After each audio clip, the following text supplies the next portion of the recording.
အားလုံးပဲမင်္ဂလာပါစုကွန်ပျူတာ technology Burmese channel လေးကနေပြီးတော့ပြန်လည်ပြီးတော့ကြိုဆိုလိုက်ပါတယ်ဒီတစ်ခေါက်ဗီဒီယိုလေးထဲမှာတော့အမက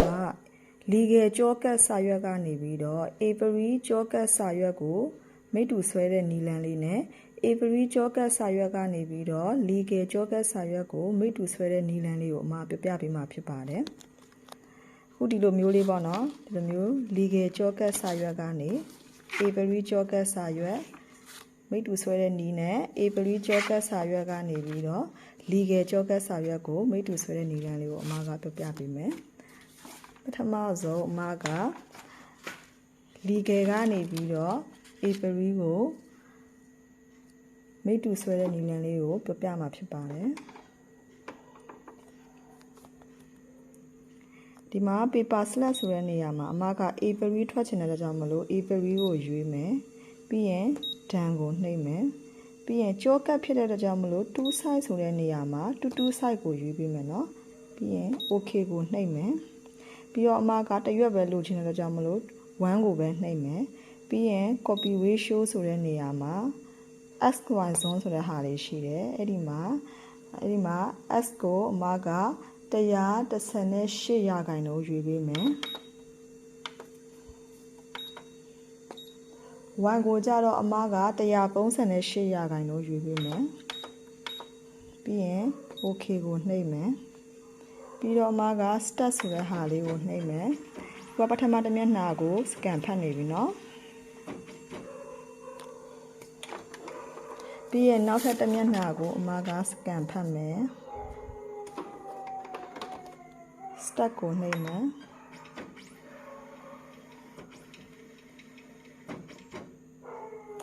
ပြီးရင်ဒန်ကိုနှိပ်လိုက်ရင် April ကြောကတ်စာရွက်လေးထွက်လာပါမယ်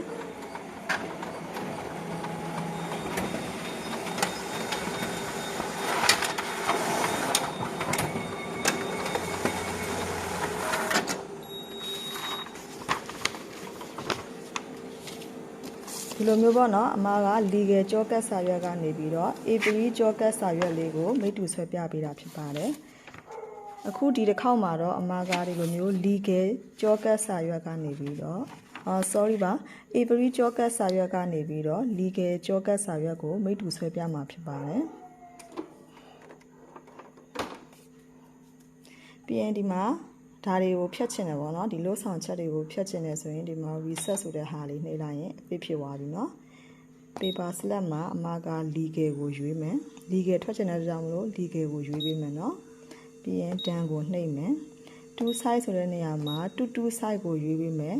ပြီးရင် okay ကိုနှိပ်မယ် copy ratio တွေကိုဝင်မယ် x y zone ဆိုတဲ့ဟာလေးကိုနှိပ်မယ်ပြီးရင်အမက x မှာ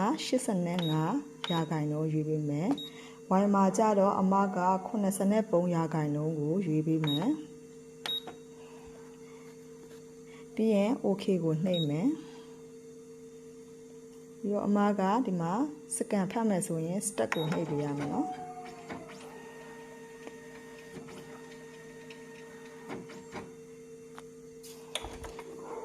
ပြီးရင်နောက်ထပ်တစ်မျက်နှာကို scan ထပ်ဖတ်မယ်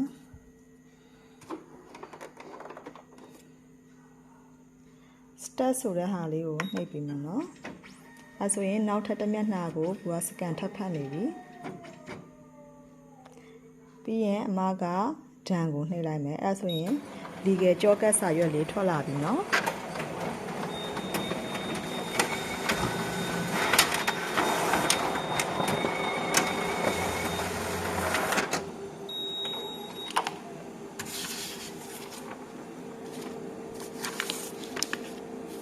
အခုဆိုရင်အမကဒီလိုမျိုး April ကြောကတ်စာရွက်ကနေပြီးတော့ legal ကြောကတ်စာရွက်လေးကိုမိတ္တူဆွဲပြပေးတာဖြစ်ပါတယ်